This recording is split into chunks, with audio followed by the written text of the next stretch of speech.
Iš Lietuvos tautinio olimpinio komiteto kiemo 66 jaunieji sportininkai šiandien išvyksta į Šiaurės Makedoniją. Skopje vyks Europos olimpinis festivalis. Tai pirmoji olimpinė patirtis. Pirma galimybė įsilieti į olimpinę šeimą, pirma galimybė išbandyti save tokiame dideliame kompleksinėme renginyje, kartu su 3000 sportininkų iš visos Europos. Linkime jiems sėkmės. Man iš tikrųjų garbė nešti vėliavą tokiam renginiui ir aš labai dėkinga esu žmonėm, kurie išrinko mane nešti. Iš tikrųjų labai įdomi patirtis, nes niekada dar su tokia delegacija didelė nekeliavau, bet geri įspūdžiai, nes ten labai tokios kovos ilgos buvo, intriguojančios. Tikiuosi viskas gerai praeis ir tikiuosi gerų įspūdžių.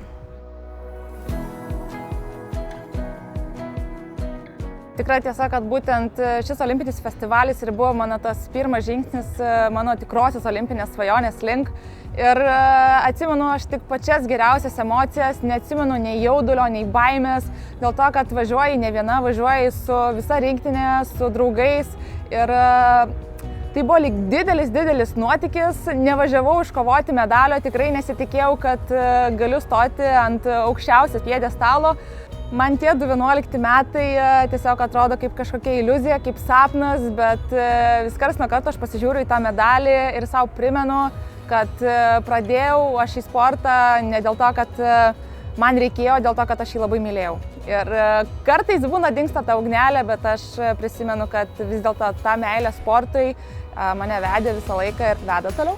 Pasakysiu taip, niekam nieko nesate skolingi, važiuojate dėl savęs siekti savų tikslų, išpildyti savo svajonės, savo siekius.